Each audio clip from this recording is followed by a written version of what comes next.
Hi అండి. ఈరోజు ఈ వీడియోలో డబుల్ లేయర్ అంబ్రెల్లా హ్యాండ్స్‌ని ఎలా కట్ చేసుకొని స్టిచ్ చేసుకోవాలో చూద్దాం. ఈ మోడల్ హ్యాండ్స్ వచ్చేసి మనకి బ్లౌజెస్‌కైనా, డ్రెసెస్‌కైనా, లాంగ్ ఫ్రాక్స్‌కైనా వేటికైనా కూడా చాలా బావుంటాయండి. అలాగే చిన్న పిల్లలకైనా, పెద్దవాళ్ళకైనా ఎవరికైనా బావుంటాయి. చూడండి ఈ మోడల్ హ్యాండ్స్‌కొచ్చేసి క్లాత్ కొంచెం ఎక్కువగానే పడుతుందండి. ఇక్కడైతే నేను 80 సెంటీమీటర్ల క్లాత్ అయితే తీసుకున్నాను. ఇప్పుడు మనం తీసుకున్న ఈ క్లాత్‌ని ఇలా సగానికి ఫోల్డ్ చేసుకోవాలి. అంటే ఫోల్డింగ్ వచ్చేసి మన వైపు ఉండాలి. ఓపెన్స్ వచ్చేసి మనకు ఆపోజిట్‌లో ఉండాలి. ఇలా ఫోల్డ్ చేసుకున్న తరువాత ఇప్పుడు మరలా ఈ లెఫ్ట్ సైడ్ నుంచి ఇలా రైట్ సైడ్‌కి ఫోల్డ్ చేసుకోవాలి.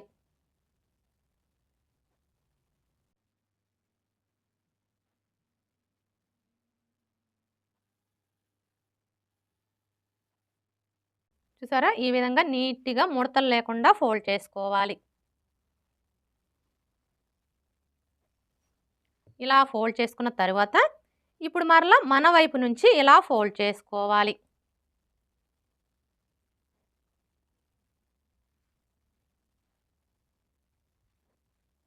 ఇలా ఫోల్డ్ చేసుకున్న తరువాత ఇప్పుడు మరలా ఈ లెఫ్ట్ సైడ్ నుంచి రైట్ సైడ్‌కి ఇలా ఫోల్డ్ చేసుకోవాలి. అర్థమైంది కదా? ఈ 80 సెంటీమీటర్ల క్లాత్‌ని మనం ఈ విధంగా 4 సార్లు ఫోల్డ్ చేసుకోవాలి.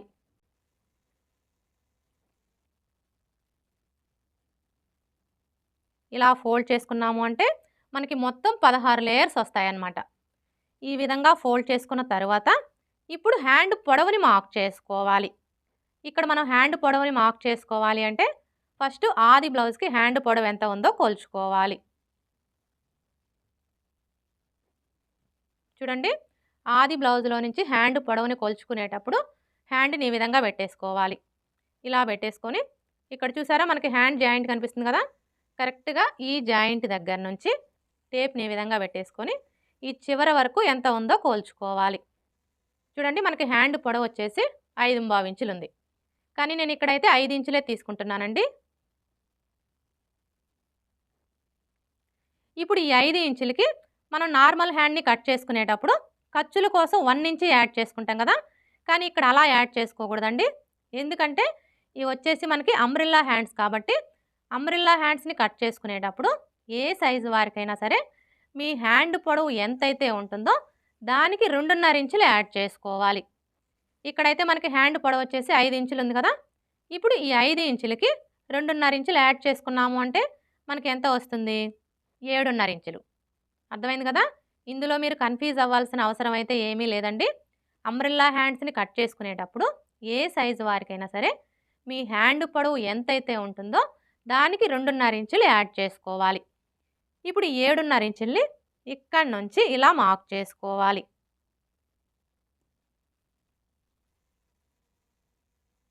ఇలా మార్క్ చేసుకున్న తరువాత ఇప్పుడు ఇదే 7.5 ఇంచుల్ని ఇటువైపును కూడా మార్క్ చేసుకోవాలి. ఇలా మార్క్ చేసుకున్న తరువాత ఇప్పుడు మరలా ఈ కార్నర్ దగ్గర నుంచి టేప్‌ని ఈ విధంగా పెట్టేసుకొని చుట్టూ రౌండ్ షేప్ వచ్చేలాగా 7.5 ఇంచులకి మార్క్ చేసుకోవాలి. చూసారా? టేప్‌ని ఇలా జరుపుకుంటూ 7.5 ఇంచులకి మార్క్ చేసుకోవాలి.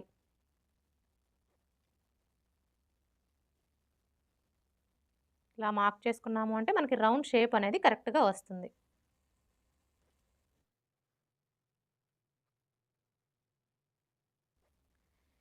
ఇలా మార్క్ చేసుకున్న తరువాత ఇప్పుడు మనం మార్క్ చేసుకున్న ఈ మార్కింగ్ మీదనే కట్ చేసుకోవాలి.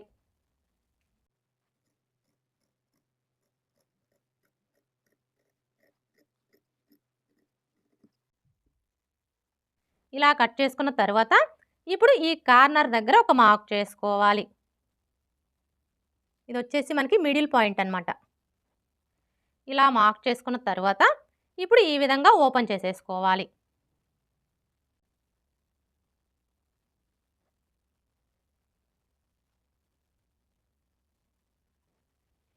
ఇలా ఓపెన్ చేసుకున్న తరువాత ఇప్పుడు చంక రౌండ్‌ని మార్క్ చేసుకోవాలి. ఇక్కడ మనం చంక రౌండ్‌ని మార్క్ చేసుకోవాలి అంటే ఫస్ట్ ఆది బ్లౌజ్‌కి చంక రౌండ్ ఎంత ఉందో కోల్చుకోవాలి.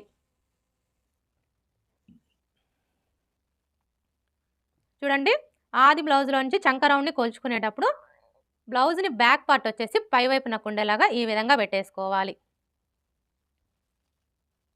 ఇలా పెట్టేసుకొని ఇక్కడ చూసారా మనకి షోల్డర్ జాయింట్ కనిపిస్తుంది కదా, ఈ జాయింట్ దగ్గర నుంచి ఇలా కోల్చుకోవాలి. చూసారా మనకి చంక రౌండ్ ఎంత వచ్చింది, 7.75 ఇంచులు. ఇప్పుడు ఈ 7.75 ఇంచుల్లో సగాన్ని తీసుకోవాలి. 7.75 ఇంచుల్లో సగం అంటే చూడండి, టేప్ని 7.75 ఇంచుల దగ్గరికి ఇలా ఫోల్డ్ చేసుకున్నాము అంటే మనకు కరెక్ట్గా 7.75 ఇంచుల్లో సగం వస్తుంది. 7.75 ఇంచుల్లో సగం వచ్చేసి 4 ఇంచులకి ఒక్క గీత తక్కువ వచ్చింది. ఇప్పుడు ఈ వచ్చిన మెజర్మెంట్ని ఈ మార్కింగ్ దగ్గర నుంచి ఇలా మార్క్ చేసుకోవాలి. అర్థమైంది కదా. మీ బ్లౌజ్కి చంక రౌండ్ ఎంతైతే వస్తుందో అందులో నుంచి సగాన్ని తీసుకొని ఈ విధంగా మార్క్ చేసుకోవాలి. ఇలా మార్క్ చేసుకున్న తర్వాత ఇప్పుడు మరలా ఈ మార్కింగ్ దగ్గర నుంచి ఏ సైజు వారికైనా సరే 1 ఇంచి లేదా 1.25 ఇంచులు ఎక్స్ట్రా మార్క్ చేసుకోవాలి. ఇక్కడ నేనైతే 1.25 ఇంచులు ఎక్స్ట్రా మార్క్ చేస్తున్నానండి. ఇలా మార్క్ చేసుకున్న తర్వాత ఇప్పుడు ఈ మార్కింగ్ దగ్గర నుంచి ఈ మార్కింగ్ దగ్గరికి ఎంత ఉందో ఒకసారి కొలుచుకోవాలి. చూసారా మనకి ఎంత వచ్చింది, 5 ఇంచులకి ఒక్క గీత ఎక్కువ వచ్చింది. ఒక్క గీత ఎక్కువ వచ్చినా తక్కువ వచ్చినా పట్టించుకోవద్దండి. ఇక్కడ మనం 5 ఇంచులు తీసుకుంటే సరిపోతుంది. ఇప్పుడు ఈ 5 ఇంచుల్లో సగానికి ఒక మార్క్ చేసుకోవాలి. 5 ఇంచుల్లో సగం అంటే టేప్ని 5 ఇంచుల దగ్గరికి ఇలా ఫోల్డ్ చేసుకున్నాము అంటే మనకు కరెక్ట్గా 5 ఇంచుల్లో సగం వస్తుంది. చూసారా 5 ఇంచుల్లో సగం వచ్చేసి 2.5 ఇంచులు. ఇప్పుడు ఈ 2.5 ఇంచుల్ని ఇక్కడ నుంచి ఇలా మార్క్ చేసుకోవాలి.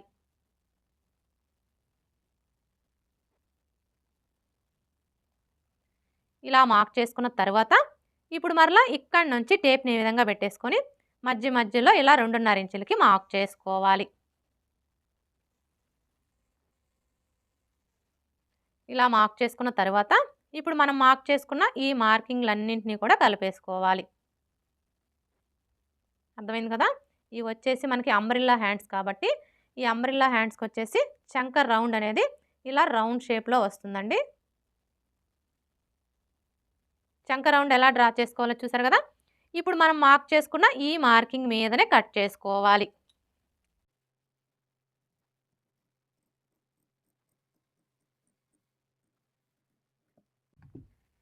ఇలా కట్ చేసుకున్న తర్వాత ఇక్కడ ఒక టక్స్ పెట్టుకోవాలి. ఎందుకంటే ఇది వచ్చేసి మనకి హ్యాండ్కి మిడిల్ పాయింట్ అన్నమాట. ఇలా టక్స్ పెట్టుకున్న తర్వాత ఇక్కడ చూడండి మనకి కింది వైపున ఫోల్డింగ్ వచ్చింది కదా. ఇప్పుడు ఈ ఫోల్డింగ్ దగ్గర ఇలా కట్ చేసేసుకోవాలి. ఇలా కట్ చేసుకున్న తర్వాత ఇప్పుడు మనకి మొత్తం ఇవి 4 లేయర్స్ అన్నమాట. ఇప్పుడు ఇందులో నుంచి 2 లేయర్స్ని తీసివేయాలి.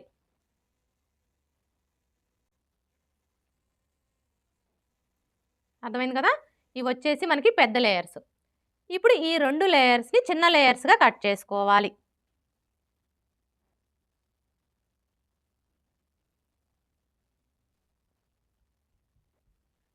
చూడండి ఇప్పుడు మనం ఈ లేయర్స్ని చిన్న లేయర్స్గా కట్ చేసుకోవాలి అంటే ఫస్ట్ అయితే ఇక్కడ నుంచి టేప్ని ఈ విధంగా పెట్టేసుకొని 1.5 ఇంచుల దగ్గరికి లేదా 2 ఇంచుల దగ్గరికి ఒక మార్క్ చేసుకోవాలి. నేనైతే ఇక్కడ 2 ఇంచులకి మార్క్ చేస్తున్నానండి. ఇలా మార్క్ చేసుకున్న తర్వాత ఇప్పుడు మరలా ఇక్కడ నుంచి టేప్ని ఈ విధంగా పెట్టేసుకొని 4 ఇంచుల దగ్గరకు ఒక మార్క్ చేసుకోవాలి. ఇలా మార్క్ చేసుకున్న తర్వాత ఇప్పుడు ఈ మార్కింగ్ దగ్గర నుంచి స్టార్ట్ చేసుకొని ఈ మార్కింగ్ దగ్గరికి ఇలా కొంచెం డౌన్ చేసుకుంటూ కలిపేసుకోవాలి.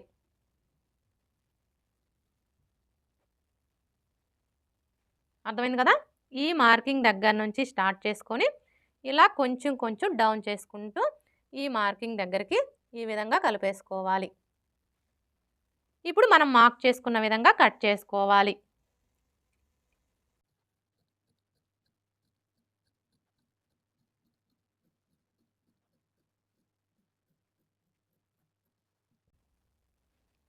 చిన్న లేయర్స్ ఎలా కట్ చేసుకోవాలో చూసారు కదా. ఇప్పుడు మనకి ఇవి వచ్చేసి చిన్న లేయర్స్, ఇవి వచ్చేసి పెద్ద లేయర్స్. ఇప్పుడు ఫస్ట్ అయితే మనం ఈ పెద్ద లేయర్స్ని తీసుకొని right side wrong side check చేసుకొని రైట్ సైడ్ వచ్చేసి పై వైపునకు ఉండేలాగా పెట్టేసుకోవాలి.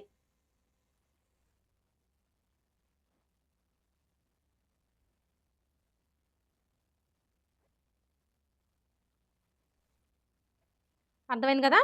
ఫస్ట్ అయితే పెద్ద లేయర్స్‌ని తీసుకొని right side, wrong side check చేసుకొని రైట్ సైడ్ వచ్చేసి పై వైపునకు ఉండేలాగా పెట్టేసుకోవాలి. ఇలా పెట్టేసుకున్న తరువాత ఇప్పుడు చిన్న లేయర్స్‌ని తీసుకొని right side, wrong side check చేసుకొని రైట్ సైడ్ వచ్చేసి పై వైపునకు ఉండేలాగా పెట్టేసుకోవాలి.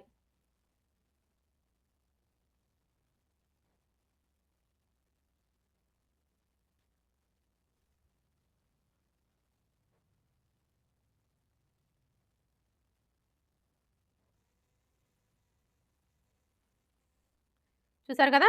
ఇప్పుడు మనం కట్ చేసుకున్న ఈ 4 లేయర్స్‌ని కూడా ఈ విధంగా ఒక వైపునకు 2 లేయర్స్, ఇంకొక వైపునకు 2 లేయర్స్ ఉండేలాగా పెట్టేసుకోవాలి. చూడండి మనం ఈ 2 లేయర్స్‌ని కూడా ఈ విధంగా పెట్టేసుకున్నప్పుడు ఇక్కడ చూసారా? హ్యాండ్‌కి మిడిల్ పాయింట్ కోసం టక్స్ పెట్టుకున్నాం కదా! ఈ టక్స్ 2 కూడా ఇలా ఒకే చోటికి వచ్చేలా చూసుకొని ఈ విధంగా అక్కడక్కడ పిన్స్ పెట్టేసుకోవాలి. ఇలా పిన్స్ పెట్టేసుకున్నాము అంటే మనకి లేయర్స్ అనేవి విడిపోకుండా ఉంటాయి. స్టిచ్చింగ్ చేసుకునేటప్పుడు కన్‌ఫ్యూజ్ లేకుండా ఈజీగా స్టిచ్ చేసుకోవచ్చు.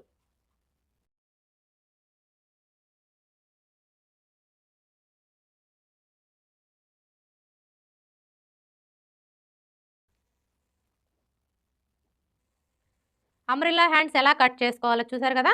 ఇప్పుడు ఎలా స్టిచ్ చేసుకోవాలో చూద్దాం. ముందుగా ఈ 2 లేయర్స్‌కి కలిపి ఒక స్టిచ్ వేసుకోవాలి.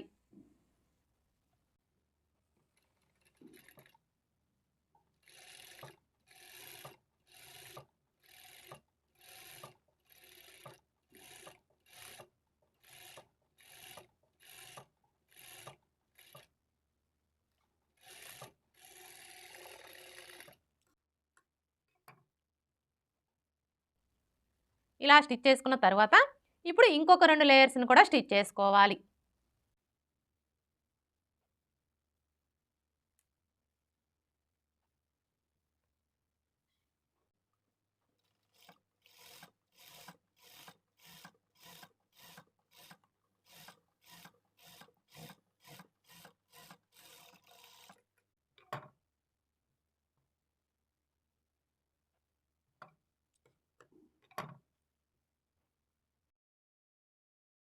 ఈ విధంగా స్టిచ్ చేసుకున్న తరువాత ఇప్పుడు ఈ అంచులకొచ్చేసి పీకో చేసుకోవాలి. చూసారు కదా! అంచులకి ఈ విధంగా పీకో చేసుకున్నాము అంటే మనకి లుక్ అనేది చాలా బావుంటుంది. ఇలా పీకో చేసుకున్న తరువాత ఇప్పుడు ఈ హ్యాండ్స్‌ని బ్లౌజ్ పీస్‌కి జాయిన్ చేసుకోవాలి. చూడండి మీరు ఈ హ్యాండ్స్‌ని డైరెక్ట్‌గా అయినా జాయిన్ చేసుకోవచ్చు. లేదంటే నార్మల్ హ్యాండ్‌తో కలిపైనా జాయిన్ చేసుకోవచ్చు. అది మీ చాయిస్ అండి. ఇక్కడ నేనైతే నార్మల్ హ్యాండ్‌తో కలిపే జాయిన్ చేస్తున్నాను. చూడండి ఫస్ట్ అయితే మనం నార్మల్ హ్యాండ్‌ని తీసుకొని right side, wrong side check చేసుకొని రైట్ సైడ్ వచ్చేసి పై వైపునకు ఉండేలాగా ఈ విధంగా పెట్టేసుకోవాలి.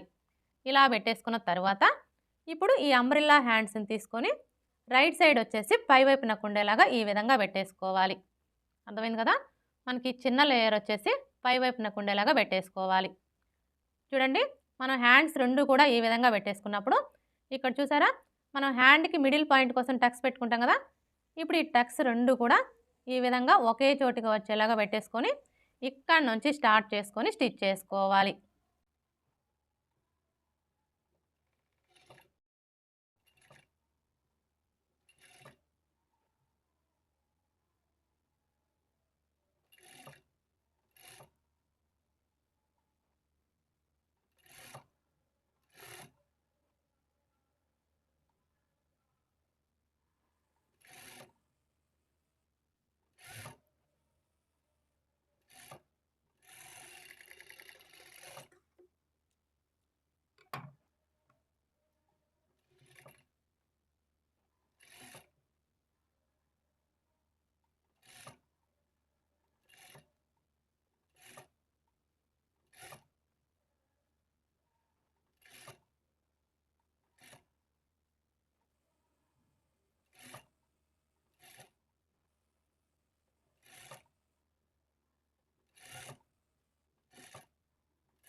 చూసారు కదా! ఇదే విధంగా రెండో హ్యాండ్‌ని కూడా జాయిన్ చేసుకోవాలి.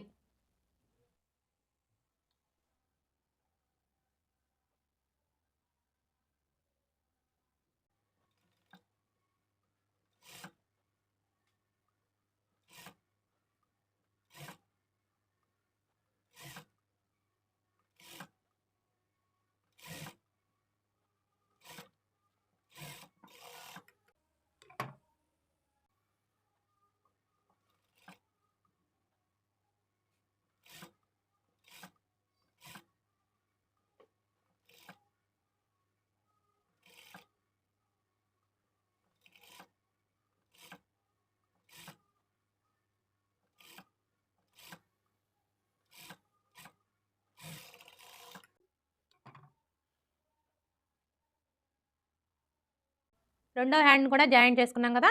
ఇలా జాయింట్ చేసుకున్న తర్వాత ఇప్పుడు ఈ హ్యాండ్స్‌ని బ్లౌజ్ పీస్‌కి జాయింట్ చేసుకోవాలి.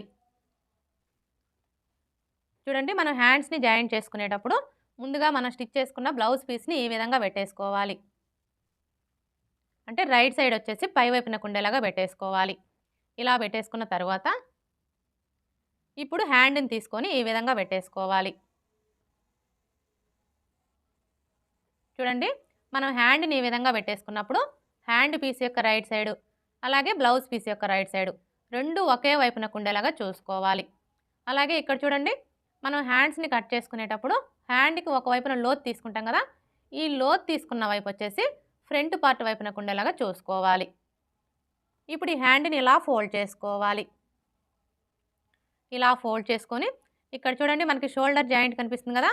కరెక్ట్‌గా ఈ జాయింట్ దగ్గర హ్యాండ్ టక్స్ వచ్చేలాగా ఈ విధంగా పెట్టేసుకోవాలి.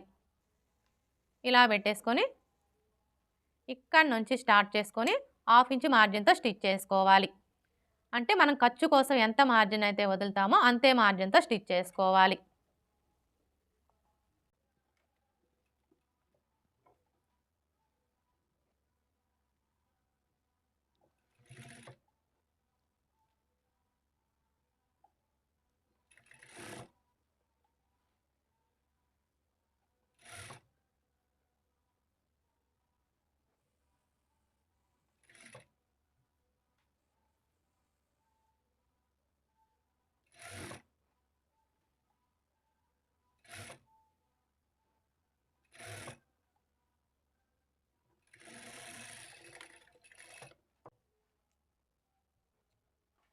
ఇలా స్టిచ్ చేసుకున్న తర్వాత ఇప్పుడు మరలా ఇక్కడి నుంచి స్టార్ట్ చేసుకొని ఇటువైపును కూడా అదే విధంగా స్టిచ్ చేసుకోవాలి.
ఇలా స్టిచ్ చేసుకున్న తర్వాత ఇప్పుడు ఇదే స్టిచ్ మీద ఇంకొక స్టిచ్ వేసుకోవాలి.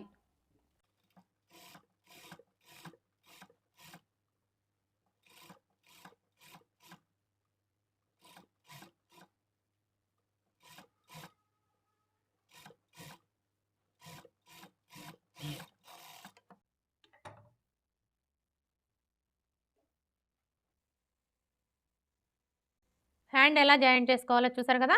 ఇదే విధంగా రెండో హ్యాండ్‌ని కూడా జాయింట్ చేసుకోవాలి.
రెండో హ్యాండ్‌ని కూడా జాయింట్ చేసుకున్నాం కదా! ఇప్పుడు సైడ్ జాయింట్‌ని స్టిచ్ చేసుకోవాలి. Okay friends. చూసారు కదా! డబుల్ లేయర్ అంబ్రెల్లా హ్యాండ్స్‌ని ఈజీగా ఎలా కట్ చేసుకొని స్టిచ్ చేసుకోవాలో. ఈ వీడియో గనుక మీకు నచ్చినట్లయితే లైక్ చేయండి, షేర్ చేయండి, అలాగే సబ్స్క్రైబ్ చేసుకోండి. Thanks for watching.